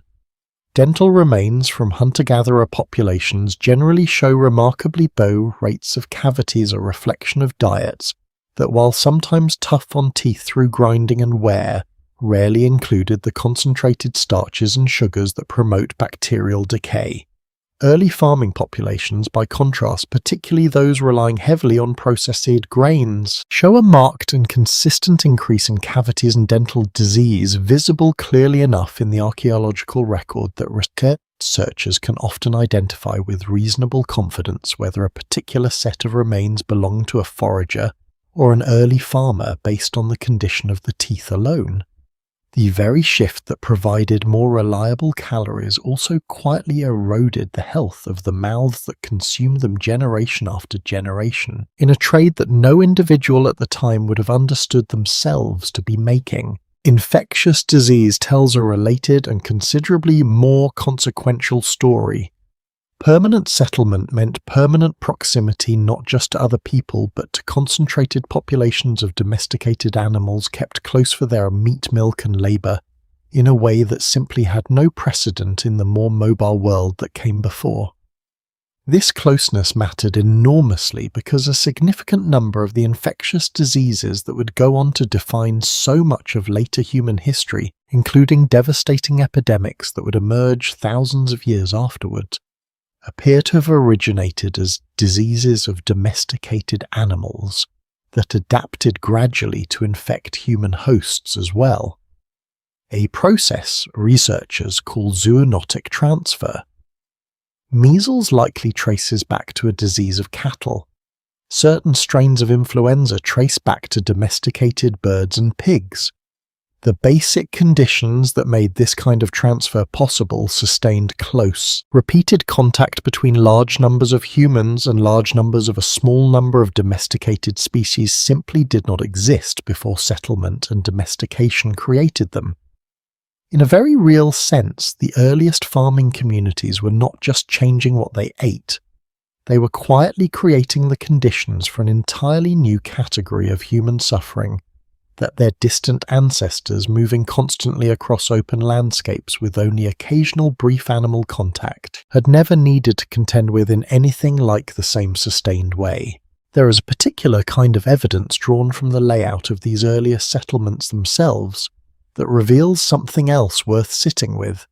Honestly, the emergence of inequality in a form that the more mobile Stone Age world had rarely allowed to take hold in any lasting way. Among highly mobile hunter-gatherer groups, accumulated possessions are by simple necessity limited. You cannot carry an enormous surplus of grain or a large herd of animals with you, as you move every few weeks following game and seasonal plant availability. This practical limitation appears to have functioned as a kind of natural ceiling on how unequal any single group's resources could become, since there was simply nowhere to store a meaningful surplus and very little practical use in trying to. Permanent settlement removed that ceiling almost entirely. A family that managed, through some combination of skill-favourable land or simple good fortune, to produce a larger harvest than their neighbours, could store that surplus season after season in a way no foraging family ever realistically could. And a surplus, once it exists and persists across generations, tends to compound. It can be used to support more children. It can be used to acquire more land, more animals, more labour from others. Archaeological evidence from several early farming settlements shows house sizes beginning to diverge meaningfully from one another, some considerably larger and more elaborately built than others within communities that just a few thousand years earlier would have shown almost no comparable variation at all between the dwellings of different families. This emerging inequality was not simply a matter of comfort. It mapped in measurable and sometimes troubling ways onto health itself. Skeletal remains from larger, presumably wealthier households in certain early settlements show better nutritional indicators, fewer growth interruptions, fewer signs of chronic illness, compared to remains recovered from smaller, more modest dwellings within the very same community. For the entire preceding span of human existence we have spent this evening exploring, the evidence broadly suggests something closer to rough material equality within any given group. Not because these communities were somehow morally superior to what came later, but because the mobile foraging way of life had simply never allowed the kind of sustained compounding accumulation that permanent settlement and agricultural surplus made possible almost immediately. Settlement did not just change where people lived, it changed in ways that would echo across every subsequent chapter of human history: who got to eat well, who got to live longer, and whose children were more likely to survive their own difficult early years. Violence, too, appears to take on a different character in this newly settled world, distinct from the patterns we discussed earlier regarding conflict among more mobile Stone Age populations. Fixed settlements, unlike mobile camps, represent a stationary target holding a visible accumulated surplus of stored grain and concentrated livestock that simply did not exist for earlier groups to fight over in the same concentrated way. Several early settlement sites show evidence of defensive structures, walls, ditches, carefully restricted entry points, suggesting genuine and sustained concern about external threat in a way that the archaeological record for earlier, more mobile communities generally does not show with the same consistency. The thing that made permanent settlement so valuable, a stable accumulated surplus that could buffer against a bad season, also made it for the first time in this long human story something genuinely worth attacking and stealing outright, rather than simply something to be shared informally between neighbouring kin-connected groups in the way that mobile foraging communities had typically managed their own occasional surpluses. I want to be careful here, because the evidence remains incomplete on exactly how widespread or how severe this new category of conflict actually was across the full range of early settled communities, and it would be a mistake to suggest that permanent settlement immediately or universally produced organised warfare on any large scale. The picture varies considerably from site to site, and some early settlements show little evidence of this kind of pressure at all, while others show it quite clearly. What does seem reasonably well supported is that the basic incentive structure shifted in a meaningful way from a world where there was relatively little fixed concentrated wealth worth fighting over toward a world where for the first time there genuinely was. And yet, despite everything we have just discussed, the genuine costs in health, inequality, in new vulnerability to disease and conflict, people did not turn back. Across the Fertile Crescent and eventually across many other regions of the world entirely independently, in what stands as one of the more remarkable patterns in the whole of human history, communities arrived at agriculture and settlement on their own, without contact with one another, suggesting something about the underlying pressures and opportunities driving this transition that ran considerably deeper than any single region's particular circumstances. Why, given everything we now know about its real costs, did this way of life ultimately spread and endure so thoroughly, eventually replacing the older, more mobile way of living across nearly the entire inhabited world? Part of the answer may simply be that populations practicing agriculture, despite individually poorer health, could ultimately grow larger and denser than populations relying on foraging alone. And a larger, denser population, even one composed of individually less healthy people, holds a significant practical advantage over a smaller, healthier one when it comes to defending and eventually expanding into contested territory. In this sense, agriculture may have spread less because it made any individual person's life better, and more because it allowed populations practicing it to simply outnumber and eventually displace or absorb the populations that did not a genuinely uncomfortable thought to sit with, but one the evidence increasingly seems to support.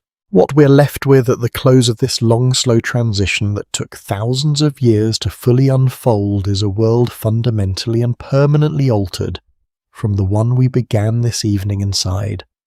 The deep, patient rhythm of moving with the land sustained across hundreds of thousands of years gave way gradually and unevenly, region by region, to something new, fixed, dense, increasingly unequal, vulnerable to forms of disease and conflict that simply had no precedent in the older world, but capable too of supporting populations and possibilities that the older world could never have sustained. Neither way of living was simply better than the other, in any straightforward sense.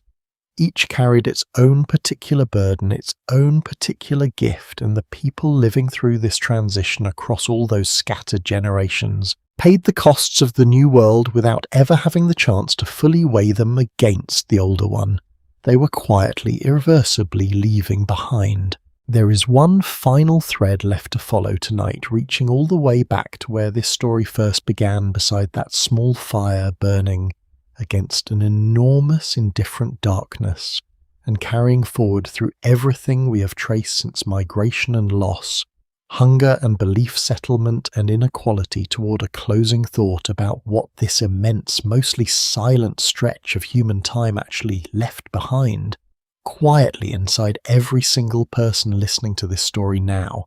There is a number worth sitting with before we let this story rest for the night. If you trace your own ancestry back far enough, generation by generation, you arrive eventually at people who lived through almost everything we have spent this evening exploring together. They tended fires they did not know how to start from nothing yet. They walked across landscapes no human foot had ever touched before theirs. They buried children and grieved them in the same raw, complete way you would grieve someone you loved. Some of them at some point met a Neanderthal, and whatever happened in that meeting is written even now, somewhere inside the genetic code you're quietly carrying through your own life, whether you have ever thought about it or not. This is not metaphor, it is simply literally true. The Stone Age is not a separate story sealed off behind glass in some distant museum case. It is the long, unrecorded childhood of everyone who has ever lived since. I think what stays with me most, turning this entire story over one final time, is how much of what we now consider essentially human had already fully arrived. long before any of the things we usually associate with civilization existed at all. Love existed. We can see it in the careful arrangement of beads around a child's burial, in the evidence of bodies fed and warmed by others long after they could no longer contribute anything practical in return. Grief existed, etched into ochre and shaped into deliberate mournful arrangement long before anyone had words written down to describe what grief actually felt like from the inside. Curiosity existed, carrying people across open water toward the islands they could not have known were there, simply because the alternative, staying exactly where they were, must have felt to someone like the greater risk. Wonder existed, pressed in red pigment onto cave walls so deep in the earth that no practical reason can fully explain why anyone bothered to go there at all. None of this was waiting to be invented later. It was already complete, already fully present in people whose names have been gone for so long that the very concept of a name applied to them individually starts to feel almost beside the point. What was missing was not capacity. It was simply time, the slow, patient accumulation across uncountable generations that eventually produces a marked bone, and then a counted season, and then very much later a written word. And the cost of all of that accumulation was real. We have not looked away from that tonight, and we will not look away from it now. Hunger was a near-constant companion, not an occasional misfortune, but something closer to weather moving through entire communities in seasons that could not always be predicted or survived. Violence existed alongside tenderness, sometimes within the very same group in the very same year. Disease found new and terrible footholds once people stopped moving and started staying, and inequality, once it found a place to take root in fixed and inheritable property, never fully let go again. Life was in the most literal and unflinching sense the name of this channel intends brutal. It was also somehow simultaneously full of exactly the same things that make any life worth living now. Both of these things were true at once for nearly the entire span of human existence, and I think that double truth is worth carrying with you more than almost anything else from tonight. What lasted in the end was not any single person and not any single community. Communities rose and starved and scattered and were absorbed into others over and over across more years than the mind can comfortably hold on to. What lasted was something quieter than any of that. It was the accumulated knowledge itself, passed mouth to ear, generation to generation, refined slightly each time by someone who added one small observation that their own parents had not known. It was the patient, unglamorous habit of sharing food with someone who had none today, in the trust that the favour would someday be returned. It was the simple, repeated decision made independently by people who never knew of each other's existence in valleys, separated by oceans and thousands of years to bury their dead with care, rather than simply leaving them where they fell. None of these things required writing. None of them required cities or kings, or any of the usual markers we reach for when we talk about civilization. They required only the same things that you listening now already carry inside yourself in some far older and more durable form than you perhaps realized before tonight. So let me leave you with one final image, because I think it holds everything we have spent these hours moving through more completely than any summary could manage on its own. There is a cave in northern Spain. Inside it, on a wall that very few living people will ever stand before in person, is a single painted hand made by someone blowing pigment around their own fingers, pressed flat against the stone more than 20,000 years ago. We do not know their name. We never will. We do not know if they were afraid that day in the dark, or simply quiet and certain and at peace with what they were doing. We only know that they reached out once toward a wall that would still be standing long after everyone they'd ever loved was gone. And somehow, against every reasonable expectation that anything so fragile could possibly endure, it held. It is still there, waiting patiently in the dark for whoever might come looking. Rest well tonight, you are made of the same quiet persistence,